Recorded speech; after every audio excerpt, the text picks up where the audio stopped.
Hey there, welcome back to the Debt Sucks podcast, the show where we take all the financial nonsense, cut the crap, and give you the tools you actually need to win with your money.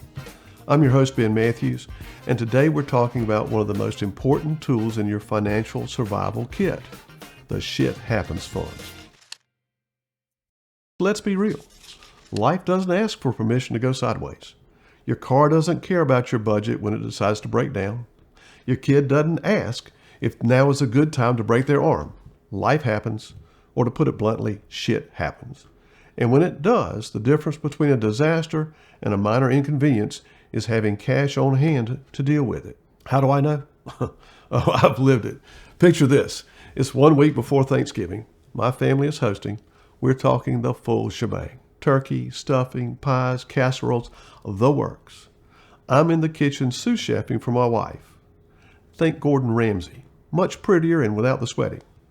And suddenly, the oven dies. Kaput. Gone. I mean, it didn't just stop working, it died. Cue the panic. How do you host Thanksgiving without an oven? You don't. You start Googling appliance repair and calculating how much a new oven is going to set you back.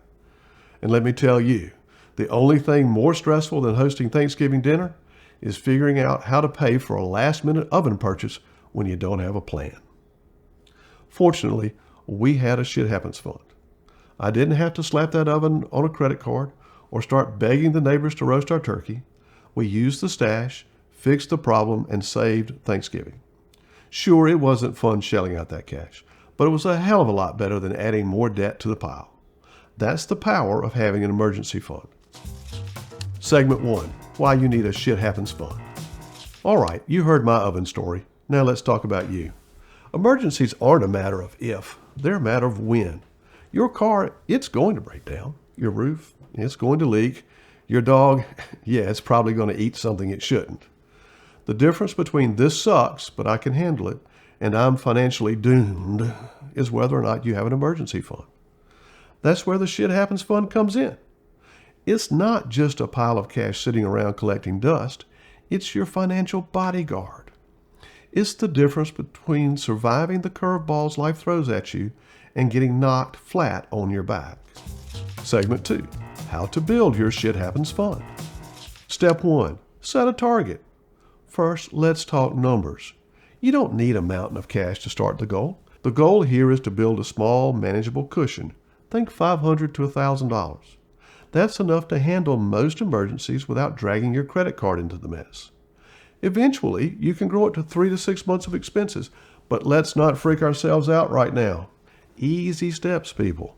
Step 2 is to start small, but start now. I get it.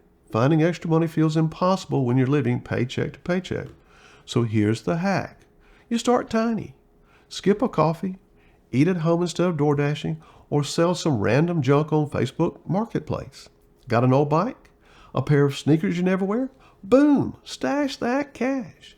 It's not about saving hundreds of dollars overnight. It's also about making small, consistent moves that add up.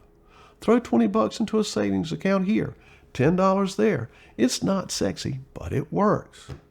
Step 3, automate it. Here's a magic trick. Make it automatic.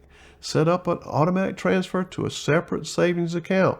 Emphasis on separate. You don't want this money chilling out in your checking account, tempting you to borrow it for tacos. Out of sight, out of mind really works. And step 4, protect it like it's sacred.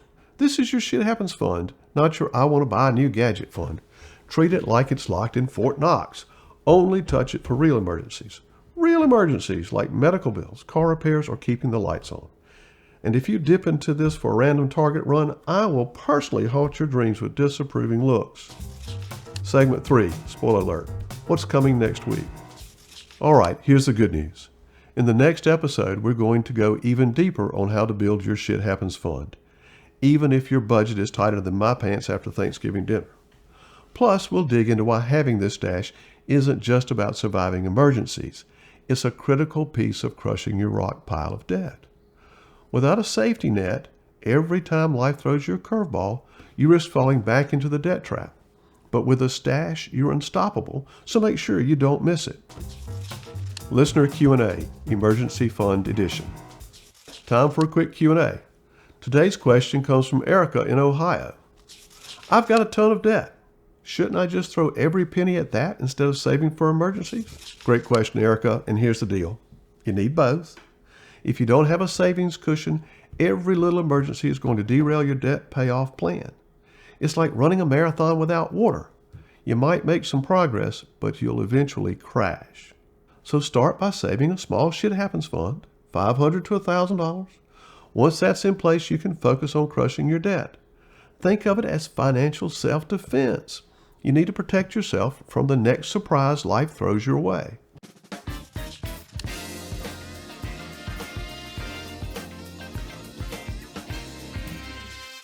Hey, let's get real for a sec.